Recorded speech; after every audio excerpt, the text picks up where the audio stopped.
Good evening. Welcome to Left, Right and Centre. I'm Ankita Mukherjee. For 6 weeks leading up to the Kollam fire tragedy, officials denied permission to the Puttingal temple for the fireworks show. A day before, it even banned the display. The temple ignored that order and went ahead, counting perhaps on tacit support of local politicians and the police, who were present in large numbers when that fireworks display took place, even though it had been denied permission. If rules hadn't been blatantly, willfully violated, 108 people would still be alive today. We asked tonight, who will fix accountability for the Kollam tragedy? And as the Kerala High Court sits tomorrow to hear a special clutch of petitions, will there finally be a ban on Kerala's dangerous fireworks displays? That's a big debate tonight. But also at 8:30 p.m. on all this week, our campaign Save Water, Save Life. As drought and desperation mounts, we'll have special ground reports from Maharashtra and Andhra Pradesh tonight. But let's move on to the latest on the investigations. 108 people dead, over 300 injured, some very critically, and now several trustees of the temple where the fire ravaged the crowd are reportedly missing. A police case has been filed against 6 of them. 5 are missing, the 6th hospitalized with injuries. The chief minister and local officials saying temple officials had been denied permission for the fireworks display but went ahead anyway. It was 3:30 a.m. on Sunday morning, the last 30 seconds of the annual firework display, when suddenly all hell broke loose.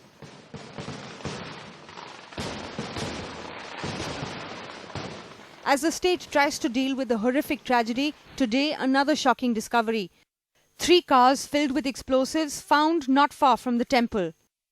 In fact, these cars have been parked inside another temple, around 300 to 400 meters away from the Puttingal temple. And also there is a bunch of sacks with explosives in an open area nearby. Over 100 people have died, many burnt beyond recognition, and many others critically injured. But still there is no ban on fireworks. The temple authorities say it's tradition, and many of the faithful, despite what they've been through, agree. 49-year-old Kuttappan is in pain with a fractured arm and injuries on his back, admitted to Kollam District Hospital. He was one among the 10,000 people gathered to witness the illegal display of fireworks. He says he would still return to see fireworks next year. പറയാൻ പറ്റുന്നില്ല madam അത് വർഷം തോറും അവിടെ നടത്തി വരാറുള്ളൊരു കലാരൂപമാണ് ഈ കമ്പം. അപ്പോൾ ഞങ്ങളും അത് വീക്ഷിക്കാൻ താല്പര്യമാണ്, ഇഷ്ടമാണ്. എല്ലാ വർഷവും പോകുമ്പോൾ ഈ വർഷവും പോയി. ജീവിച്ചിരിക്കുമെങ്കിൽ അവിടെ പരിപാടി നടക്കുക കാണും. പക്ഷേ ഇപ്പോൾ ഈ തവണ കൊണ്ട് നിർത്തുമെന്നാണ് തോന്നുന്നത്. നമ്മൾ കൊച്ചിയിലെ ഇത് ആ അമ്പലത്തെ കണ്ടുകൊണ്ടിരിക്കുന്ന ഒരു പരിപാടിയാണ്. Today, a High Court judge has petitioned the court to ban fireworks in Kerala's temples. His petition comes hours after the chief controller of explosives told NDTV banned chemicals were used in the fireworks. Event managers of this event have grossly flouted the norms of the Explosives Rules and Explosives Act. They have flouted the safety norms. It seems so.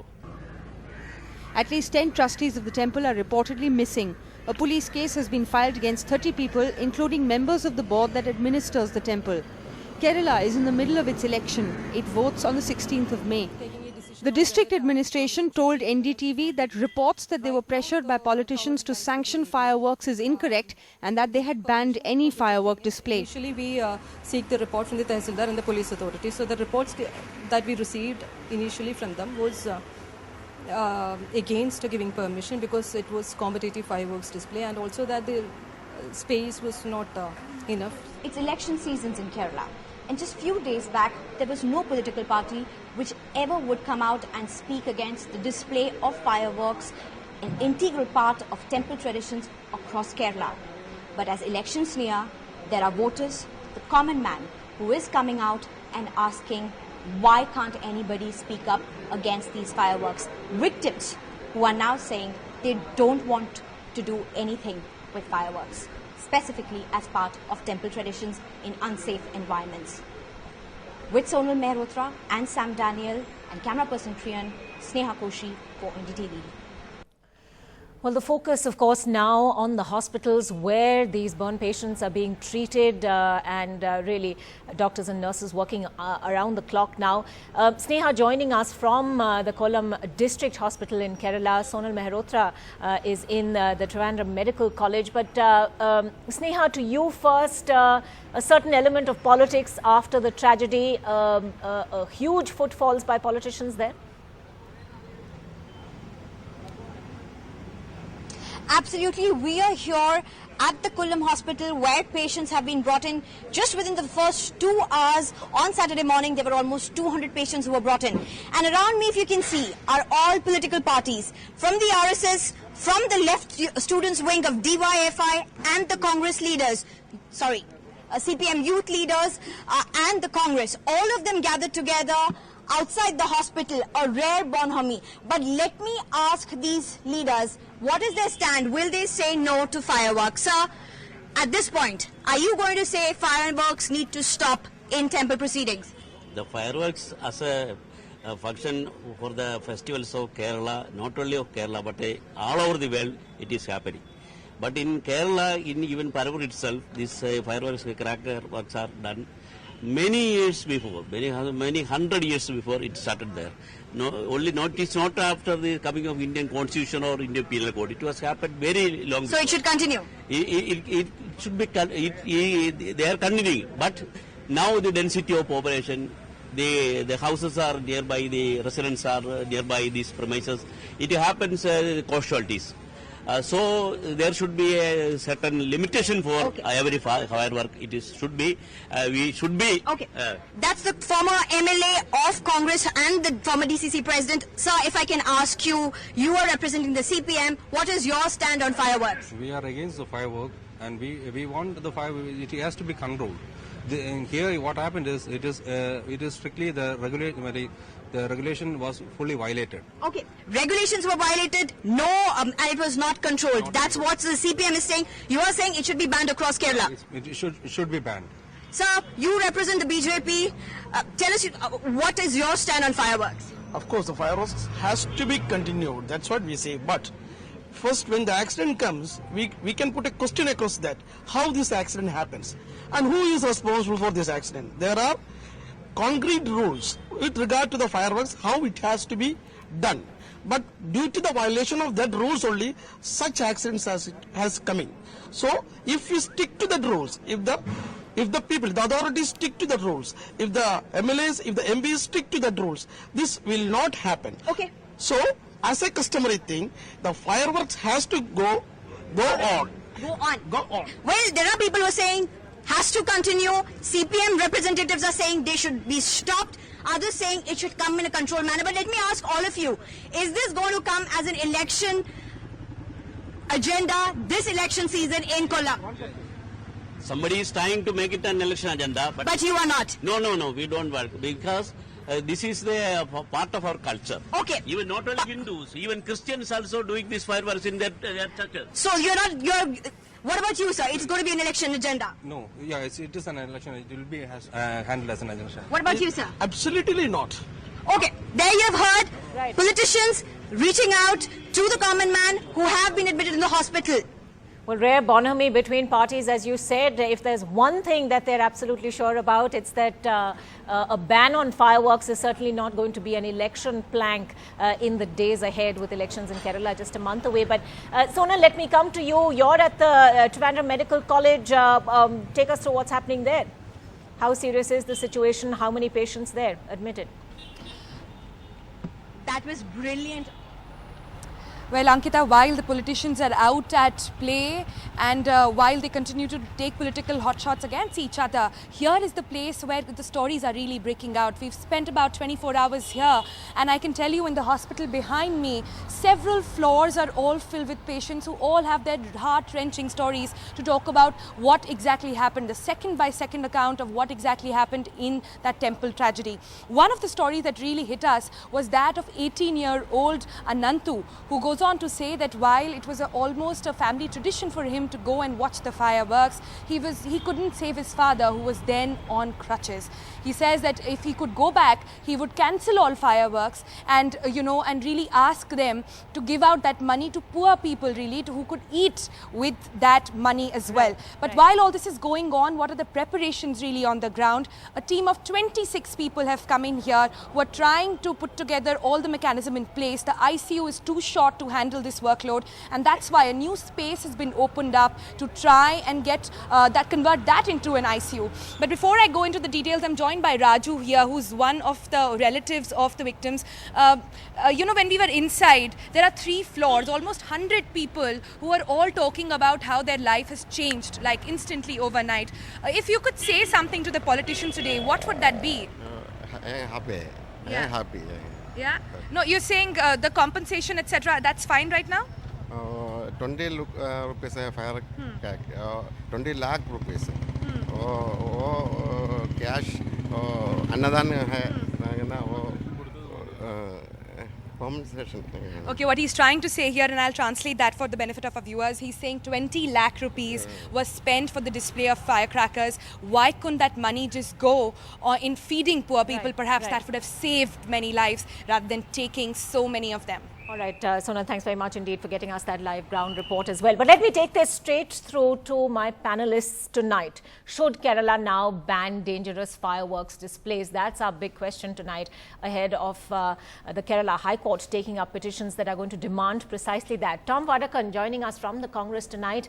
D. Raja, National Secretary of the CPI, is with us, as is Rahul Ishwar, author and activist, and someone who believes that fireworks displays shouldn't be banned under any circumstances at all. But Rahul Ishwar, let me begin with you, because in this particular case, temple authorities actually did not have permission to go ahead with this display from any official at any level, and yet they went ahead with that fireworks display, and 108 lives have been lost.